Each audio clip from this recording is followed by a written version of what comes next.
Have you ever looked at a piece of land, a quiet, forgotten field, and felt a chill that had nothing to do with the cold?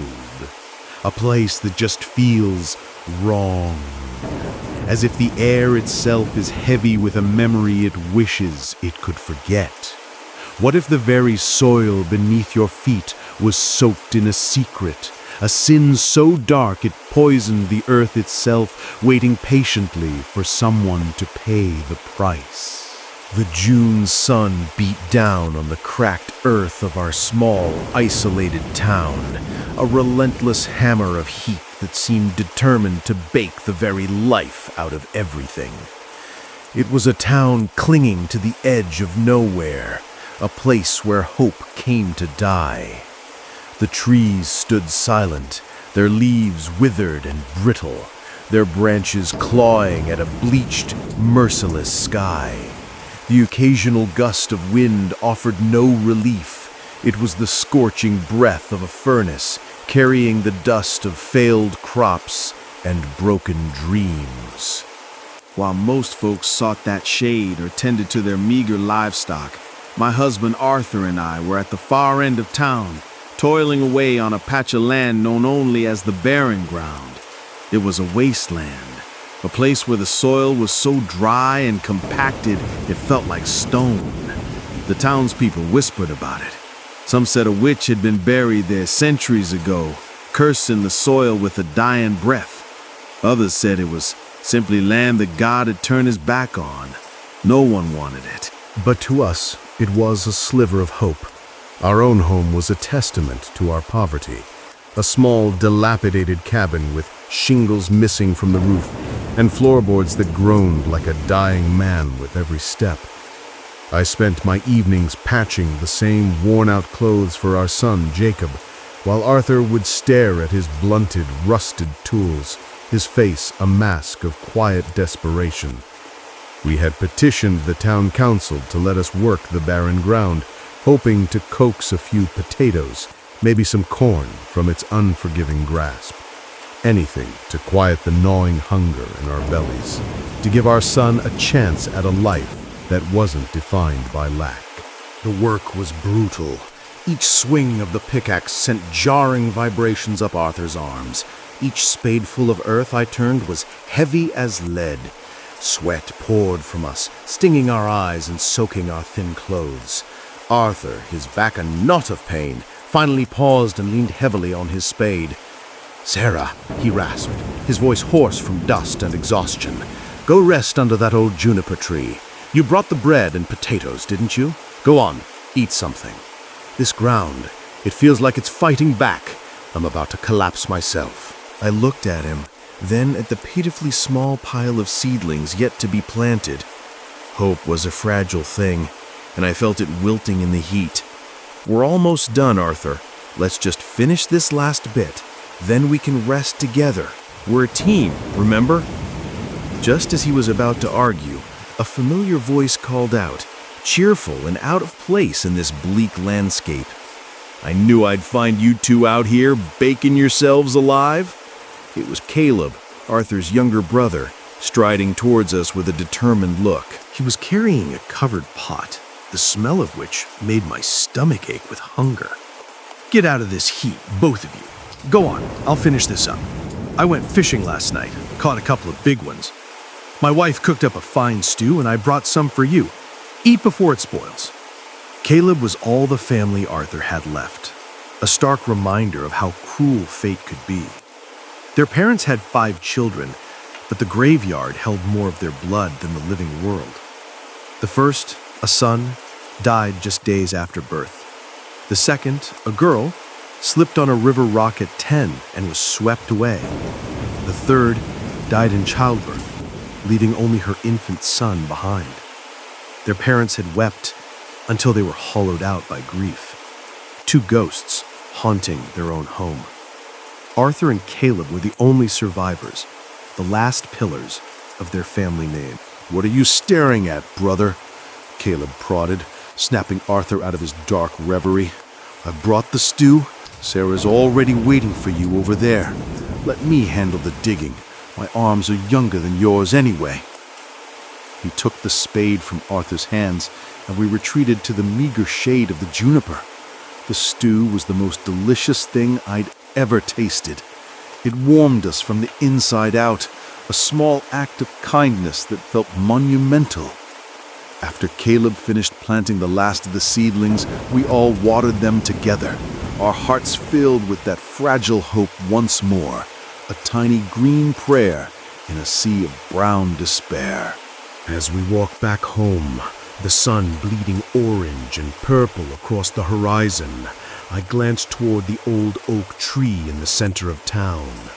The square beneath it was empty, save for one figure. An old man standing unnervingly still, not under the tree, but a few yards away, staring intently at the path that led to the barren ground. Then, as we watched, he swayed and collapsed in a heap. "Arthur! Caleb! Look!" I cried, pointing. "That man! He just fell!" We rushed over. He was elderly, with sparse white hair and a gaunt, weathered face that seemed carved from old wood. He was dressed in simple, dark, travel-worn clothing, a small leather satchel slung over his shoulder. He was unconscious, his breathing shallow. We moved him into the shade of the oak. Arthur quickly uncorked his water canteen, pouring a little onto his dry lips, while I fanned him with my hat. Caleb pressed his thumbs into the man's temples. After a few tense moments, the old man stirred, his eyes fluttering open. He coughed, a dry, rattling sound, and slowly sat up. His eyes, when they focused on us, were startlingly clear and perceptive, as if they saw more than just 3 concerned townspeople. They seemed to see right through us. "Easy now," Arthur said gently. "How are you feeling, sir? You took a nasty fall." "The heat, it overcame me for a moment," the man rasped, though his gaze suggested a deeper ailment. "Thank you for your assistance." Caleb studied him. "Your accent. You're not from around here. Where are you headed, traveling all alone in this weather?" "My name is Silas," the man replied, his voice gaining a little strength. "I am a man of faith, a solitary wanderer. I was drawn here.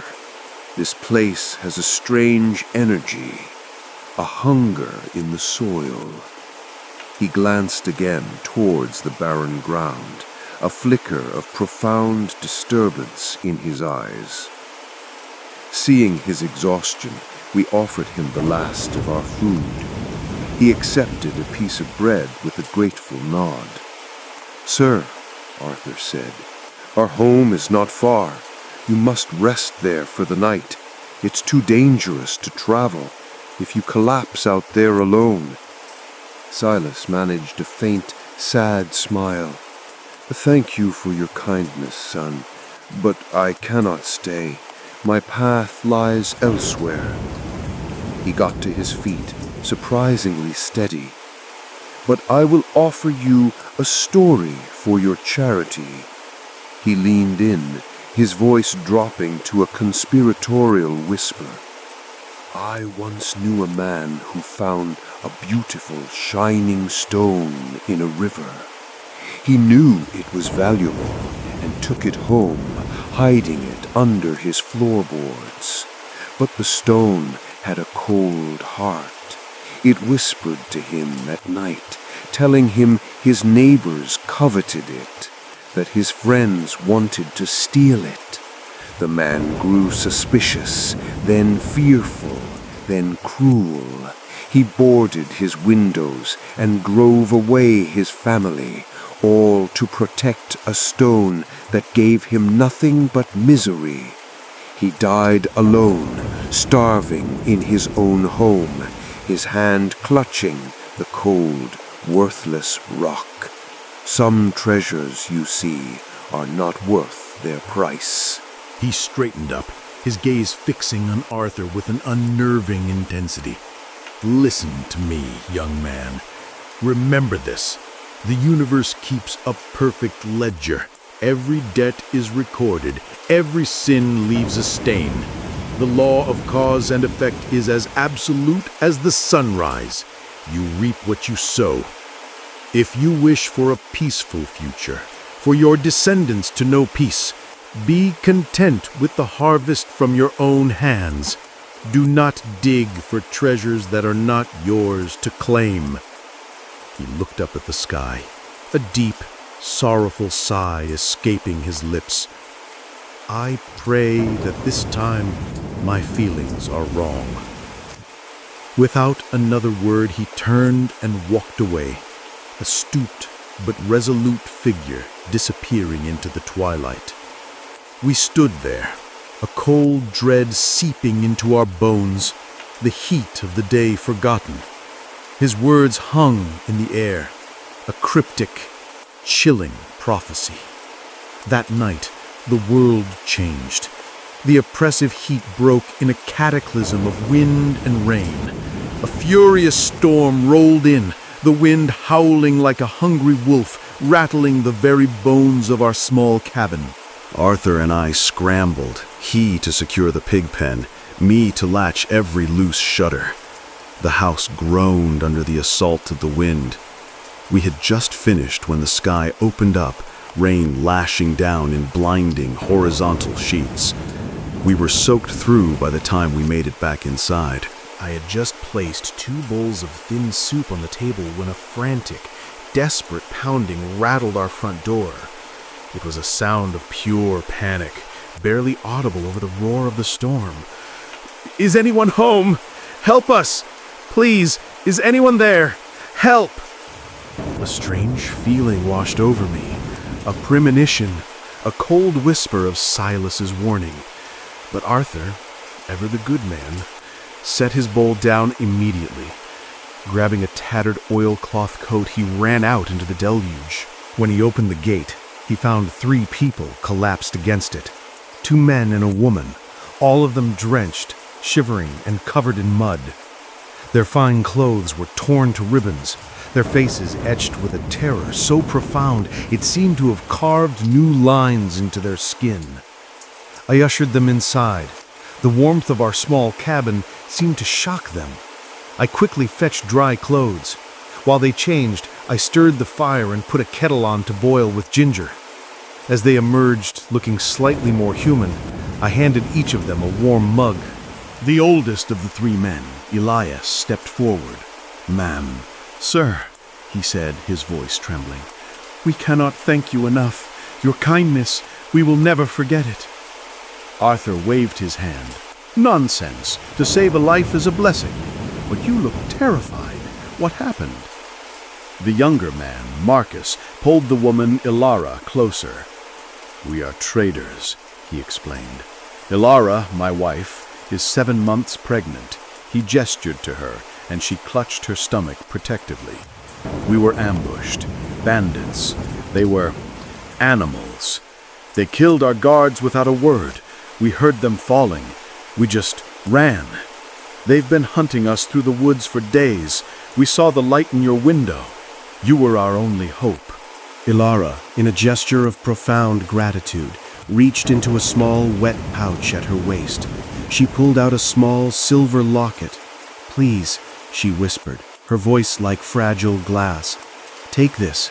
It was my mother's. It's all I have to offer, but your kindness—" "No," I said, gently pushing her hand back. "Keep your mother's memory. You are safe here. That is all the payment we need." My heart ached for them. We shared our meager soup, and after they had eaten, we showed them to the small spare room where I kept my loom. After ensuring they were settled, Arthur and I returned to our own room, exhausted. But sleep did not come easily to Arthur. Around midnight, he was forced out of bed by a sharp pain. On his way back from the outhouse, he noticed a faint light still glowing from the spare room. A flicker of unease, perhaps the memory of Silas's words, made him pause. He crept quietly to the window, peering through a small crack in the shutter. What he saw made his heart stop. The three of them were gathered around their large leather satchel. It was open, and in the flickering candlelight, it glittered with an impossible light. More than a dozen bars of pure gold, and a pouch spilling over with jade and pearl jewelry. A king's ransom. Arthur stumbled back to our room, his face pale, his breathing ragged. He couldn't sleep. The image of that gold burned behind his eyelids, a dazzling fire that consumed all other thoughts. It was the answer to every prayer, the end of every struggle. It was the future. And in that dark, stormy night, the venomous seed of greed began to sprout. He woke me up, his voice a low, urgent whisper that was more intense than the howling wind outside. He told me what he had seen. I was horrified. Arthur, no, that's a terrible thought. They are our guests. She's with child. The story Silas told us about the man and the cold stone echoed in my mind. Sarah, listen to me, he hissed, his grip on my arm a vice. This is our chance, our only chance. Think of Jacob. Think of a life where you don't have to mend his only shirt, where his belly is always full. No one knows these people are here. They're running from bandits. If they just disappeared, everyone would assume the bandits found them. I resisted. I spoke of God, of sin, of the old man's warning. But Arthur was relentless. He painted a picture of a future so bright it blinded me to the darkness of the path required to reach it. He spoke of respect, of security, of a world where our children would be masters, not servants. The struggle was long and agonizing. My conscience screamed, but my desperation whispered back, seductive and persuasive.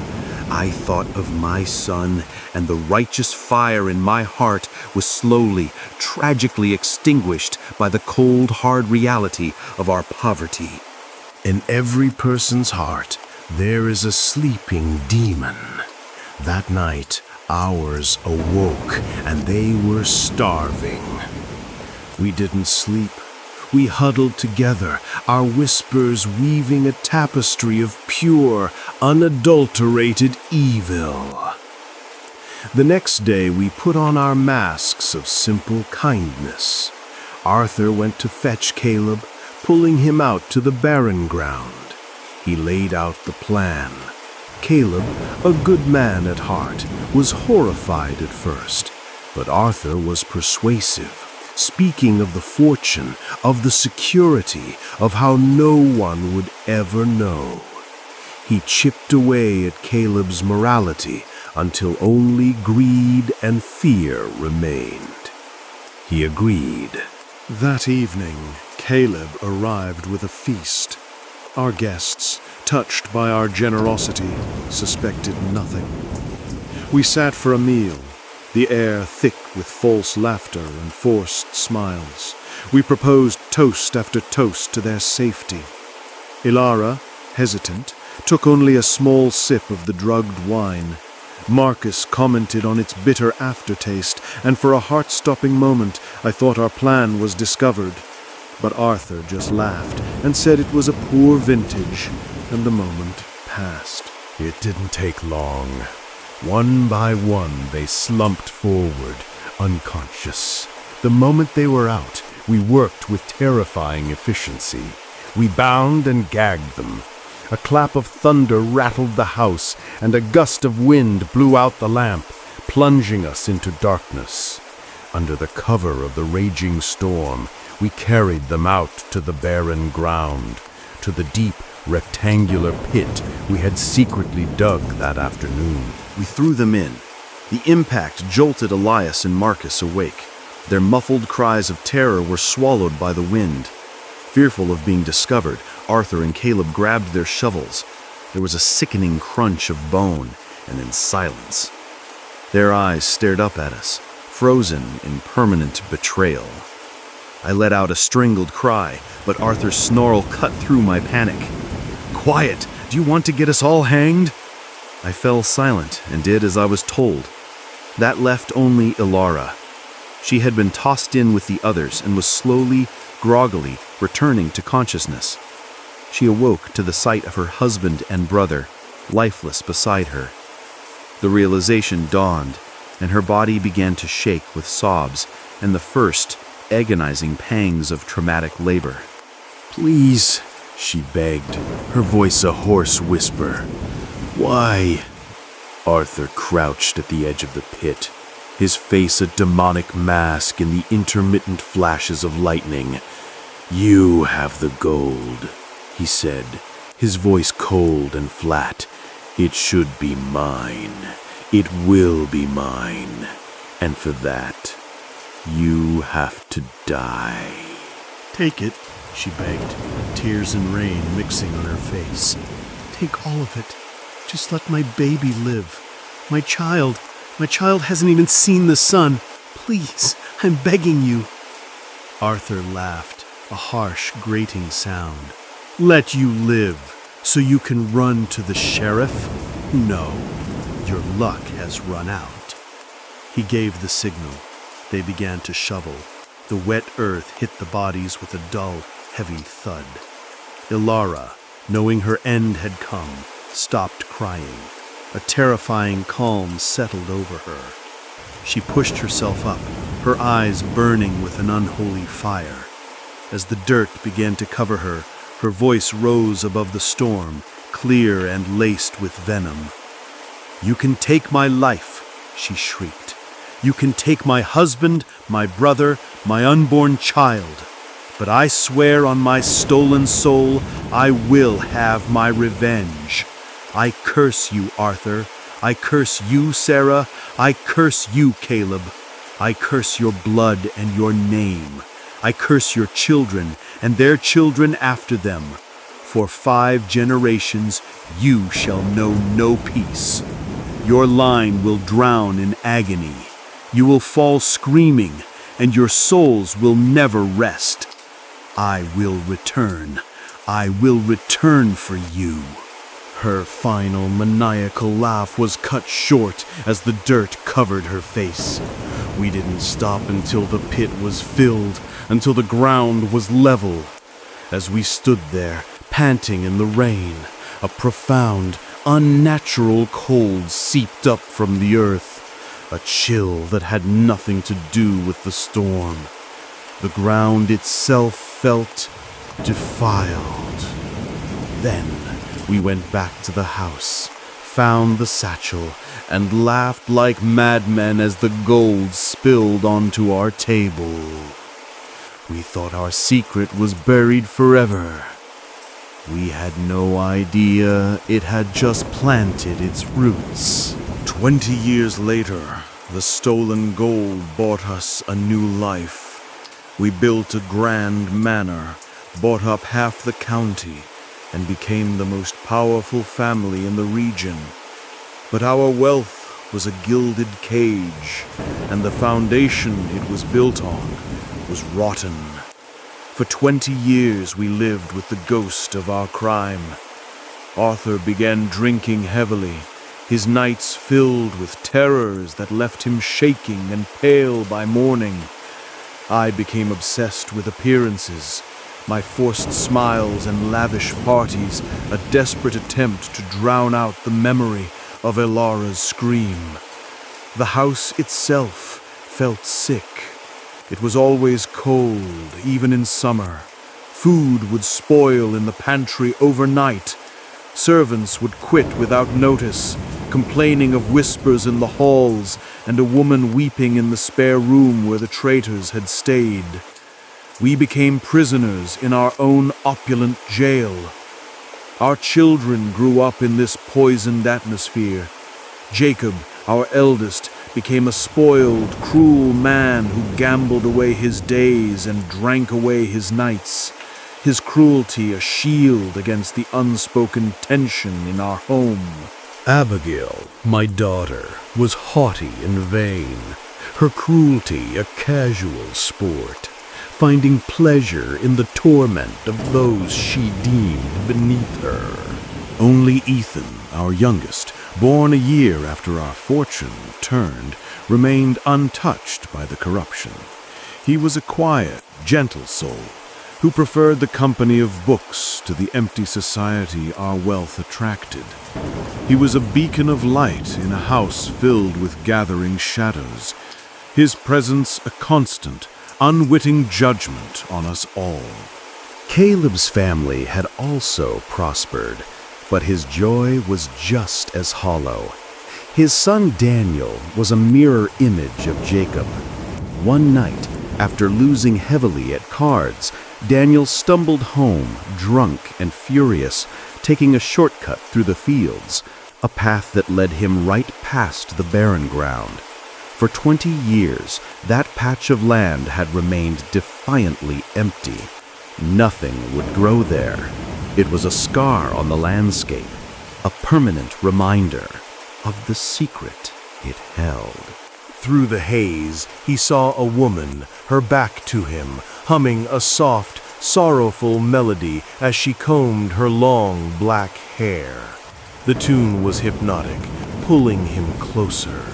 He staggered towards her. "Well now, pretty thing, all alone in the dark?"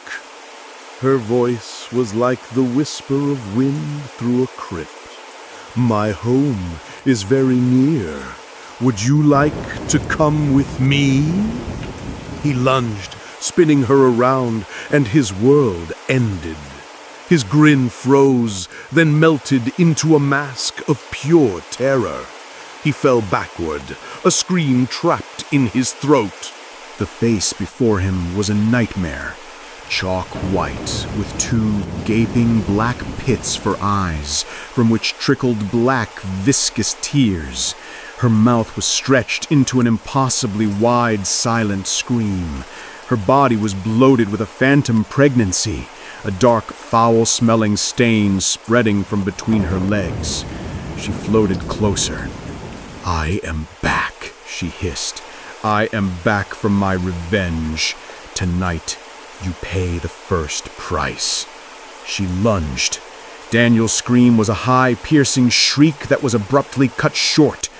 He was found the next morning, torn apart. The town sheriff, a practical man named Hobbs, was baffled. There were no tracks, no weapon, no motive. It was, he declared, as if the man had been killed by a ghost. His words sent a shiver of terror through Arthur and me. The first funeral began the cycle. That night, death came to our house.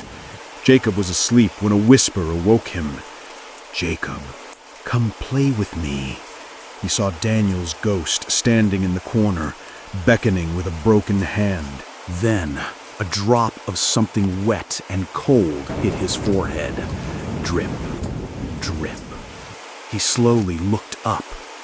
Sticking to the ceiling, directly above him, was the spectral form of a man, his face a white mask of decay, black blood oozing from a gaping wound in his skull. "Your turn," the spirit of Elias rasped. "One by one."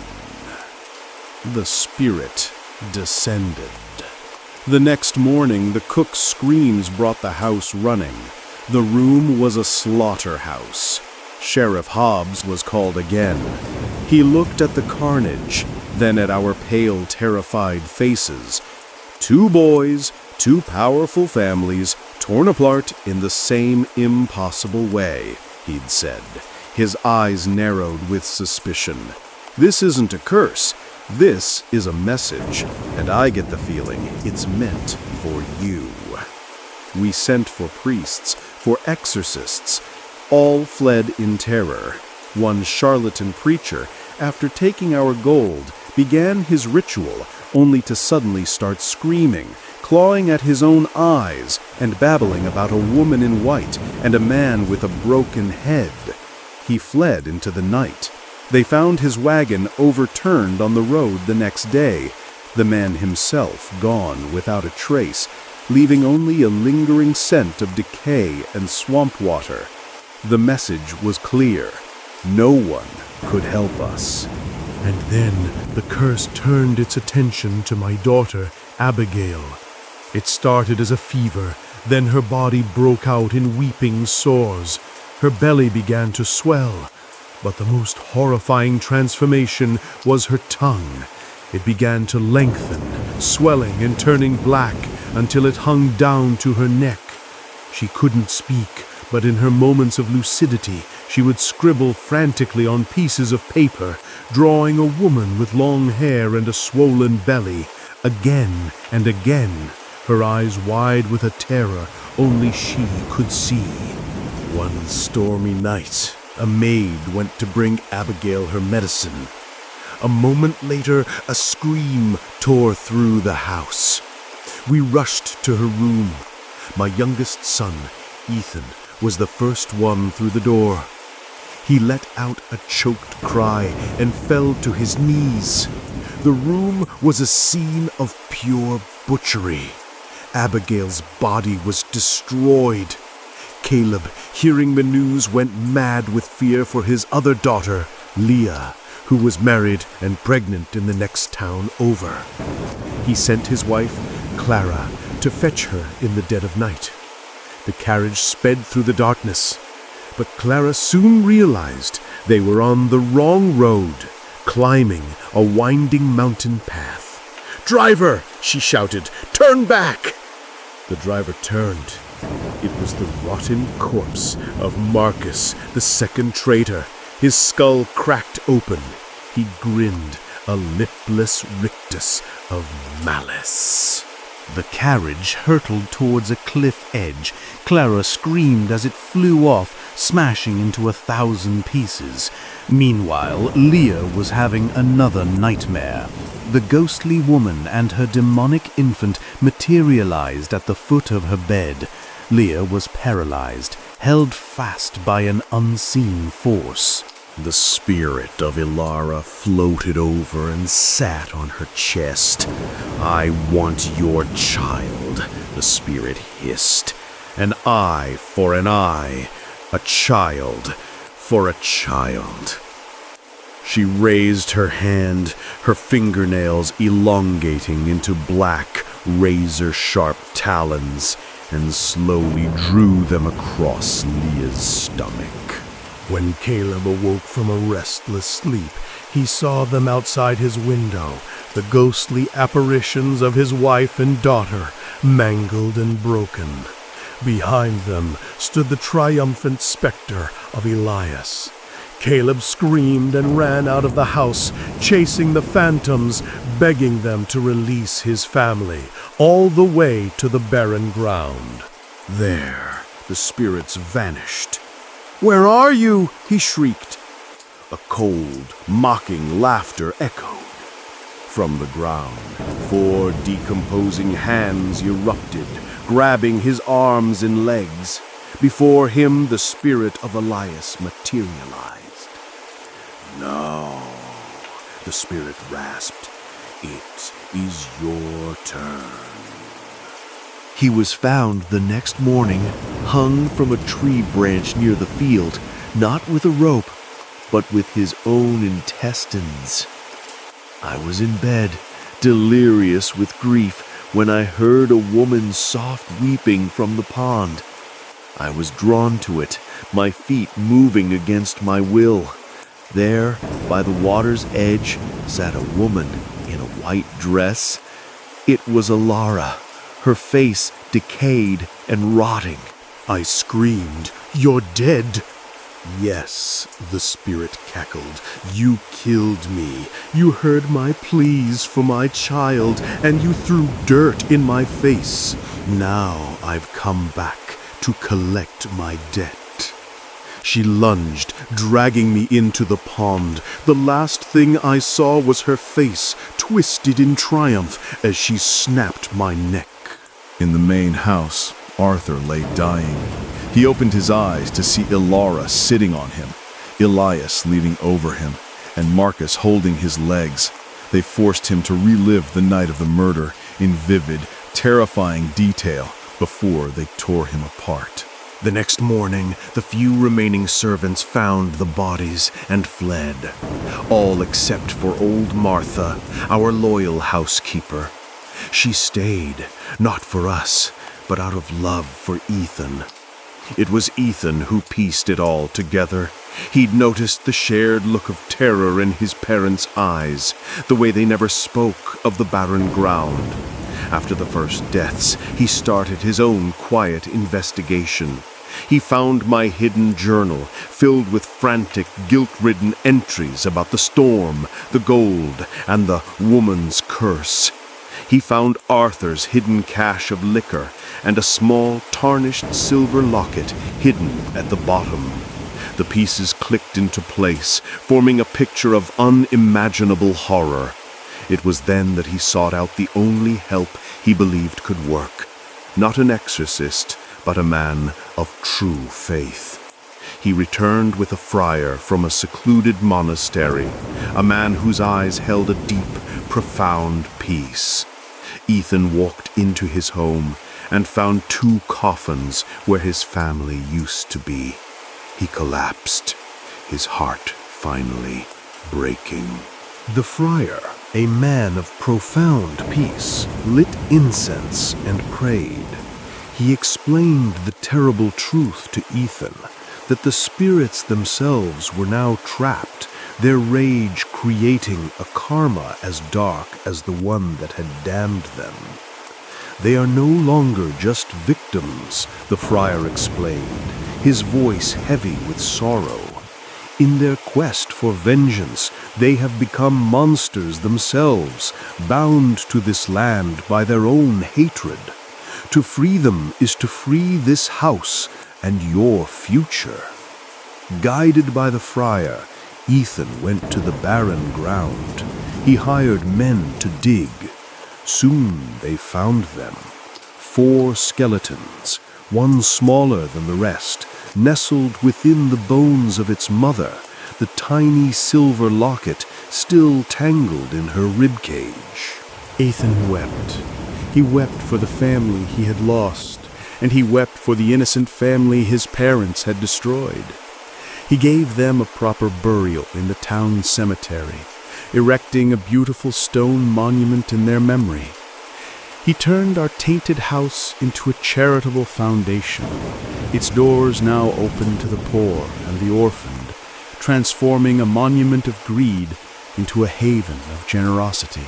The friar took the 4 restless souls with him back to his monastery, to a place where they could listen to the holy chants, to slowly wash away the stains of murder and revenge, and to finally find peace. Ethan dedicated his life to good deeds, atoning for sins that were not his own. Years later, he married a kind schoolteacher. They rebuilt a life based on compassion and humility. The dark shadow that had hung over his family finally receded, vanquished not by violence, but by genuine repentance. The curse was broken, and though he and his wife were blessed with many happy, healthy children, they were all daughters. The bloodline of Arthur and Caleb, the men who had committed the terrible sin, had ended, just as the curse had promised. But life, in a new and better form, went on.